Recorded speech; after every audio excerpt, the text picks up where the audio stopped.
بسم اللہ الرحمن الرحیم۔ السلام علیکم۔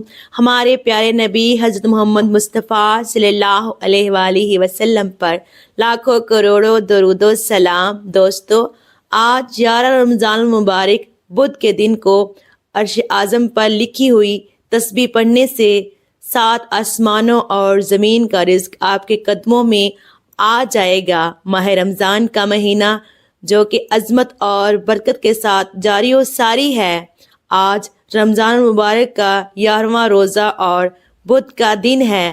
عرش اعظم پر لکھی ہوئی ہے خاص تسبیح جس گھر میں پڑھی جاتی ہے اس گھر میں تمام پریشانیاں دور ہو جاتی ہیں۔ اللہ پاک اس گھر میں رزق کی بارش کر دیتا ہے۔ اللہ تعالیٰ اس گھر میں اتنی رحمتیں اور برکتیں نازل فرماتا ہے، آپ کو یقین نہیں آتا تو آپ یہ وظیفہ کر کے دیکھیں۔ شرطیہ یہ ہے کہ آپ نے یہ وظیفہ پورے یقین کے ساتھ کرنا ہے۔ انشاءاللہ اس گھر سے فاقوں کا، غربت کا، تنگ دستی کا، پریشانیوں کا، مصیبتوں کا، رکاوٹوں کا ہمیشہ کے لیے خاتمہ ہو جائے گا۔ اس عمل سے آپ نے یہ ضرور عمل کرنا ہے، یہ بہت ہی خاص الخاص عمل ہے۔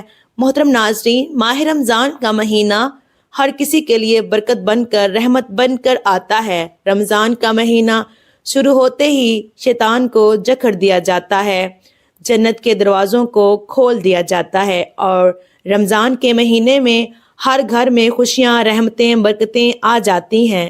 رمضان کے مہینے میں ہر گھر کا رزق بڑھا دیا جاتا ہے۔ صبح سحری میں رونق، شام افطاری میں رونق، سارا دن بندہ نیکیاں کرتا ہے، روزے کی حالت میں گناہوں سے بچنے کی کوشش کرتا ہے، روزے کی حالت میں اپنی آنکھوں، اپنی زبان سے گناہوں کو کرنے سے بچاتا ہے، اور رب کو یہ عمل اتنا پسند ہے، صبح سحری کے لیے اپنی نیند قربان کرتا ہے، پھر رب کی رضا کے لیے سحری کرتا ہے، پھر نماز فجر کے بعد سارا دن ذکر و اذکار کرتا ہے۔ آج وقت ہے اپنے رب سے مانگیے گا۔ آئیے آج کے اس عمل کی طرف چلتے ہیں۔ آپ رمضان کے 11 روزے کو یہ وظیفہ کسی بھی وقت کر سکتے ہیں۔ آپ صبح سحری میں کر لیں، آپ نے نماز فجر کے بعد کر لیں، آپ نماز ظہر، عصر، مغرب، عشاء کے بعد کر لیں، آپ کسی بھی وقت یہ وظیفہ کر سکتے ہیں، لیکن آپ نے یہ وظیفہ 11ویں روزے کرنا ہے۔ 11 رمضان المبارک بدھ کے دن آپ نے یہ وظیفہ کسی بھی وقت پڑھ سکتے ہیں۔ آپ لوگوں نے کیا کرنا ہے، آپ لوگ باوضو مصلی پر بیٹھ جائیں۔ باوضو مصلی پر بیٹھنے کے بعد آپ نے نبی کریم صلی اللہ علیہ وآلہ وسلم کی ذات پاک پر درود پاک پڑھنا ہے۔ آپ نے درود پاک کون سا پڑھنا ہے؟ آپ نے درود ابراہیمی پڑھنا ہے۔ ایک بار درود پاک پڑھتے ساتھ ہی فوری طور پر آپ نے اپنے آنکھوں کو بند کرنا ہے اور آپ نے اپنے خاص مقصد کی نیت کرنی ہے۔ آپ کا مقصد کوئی بھی ہو، کوئی بھی بڑے سے بڑا مقصد ہے، اس کی نیت کر لیں، اور اس کے فوراً بعد آپ نے اعوذ باللہ من الشیطان الرجیم بسم اللہ الرحمن الرحیم پڑھنا ہے اور وظیفے کا آغاز کرنا ہے۔ آپ نے سب سے پہلے نمبر پر جو وظیفہ پڑھنا ہے، آپ نے یا مسبب الاسباب کو پڑھنا ہے۔ آپ نے یا مسبب الاسباب کو 11 بار پڑھنا ہے، اور دوسرے نمبر پر آپ نے سورہ کوثر کو پڑھنا ہے۔ آپ نے سورہ کوثر کو صرف اور صرف 7 بار پڑھنا ہے۔ جو بندہ 7 بار سورہ کوثر کو پڑھتا ہے، اللہ پاک اس کے 7 حاجات کو پورا فرما دیتا ہے۔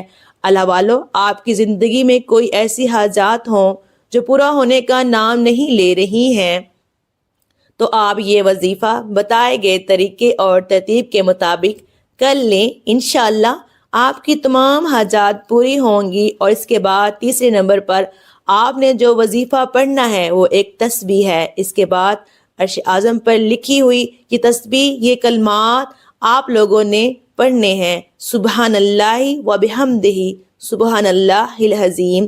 یہ فرشتوں کی تسبیح ہے، فرشتوں کا ورد ہے۔ اگر آپ یہ تسبیح پڑھ لیں گے تو آپ کی ناممکن حاجات ممکن میں بدل جائیں گی۔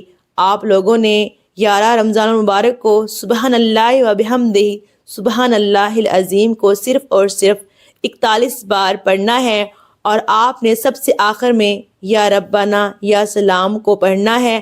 آپ نے 11 بار پڑھنا ہے، اور جب آپ یہ کلمات اپنی زبان سے ادا کر رہے ہوں، آپ لوگ روتے ہوئے تڑپتے ہوئے آپ لوگ یہ کلمات ادا کریں گے، یا ربنا یا سلام، یا ربنا یا سلام، یا ربنا یا سلام۔ اے میرے مالک، سلامتی والے طریقے سے آپ لوگوں نے پڑھنا ہے، یا ربنا یا سلام، یا ربنا سلام کو آپ نے 11 بار پڑھنا ہے۔ پھر آپ نے درود پاک پڑھ لینا ہے جو عمل کے شروع میں پڑھا تھا۔ اب عمل مکمل ہو گیا، پھر دعا کے لیے ہاتھ اٹھائیں اور سب سے پہلے اپنے گناہوں کی معافی مانگیں۔ جب دل کو سکون نہ ملے جب تک معافی مانگتے چلے جائیں۔ اللہ تعالیٰ سے دعا ہے کہ اللہ تعالیٰ میرا سنانا اور آپ کا سننا اپنی بارگاہ الہی میں قبول و منظور فرمائے، آمین۔ محترم ناظرین، اگر پڑھنے میں میرے سے کوئی غلطی ہوئی ہو تو آپ سے گزارش ہے میری اصلاح کریں۔ اللہ پاک سے دعا ہے جتنے بھی بہن بھائی بے اولاد ہیں، اللہ پاک سب کو بے عیب اور نیک صالحہ اولاد سے نوازے، اور جتنے بھی بہن بھائی پردیس میں ہیں، مشکلات کا سامنا کر رہے ہیں، اللہ پاک ان کی مشکلات کو آسان فرمائے، آمین۔ اور اللہ پاک کے 99 ناموں میں سے ایک نام کمنٹ باکس میں ضرور ٹائپ کیجیے گا۔ اللہ حافظ، جزاک اللہ۔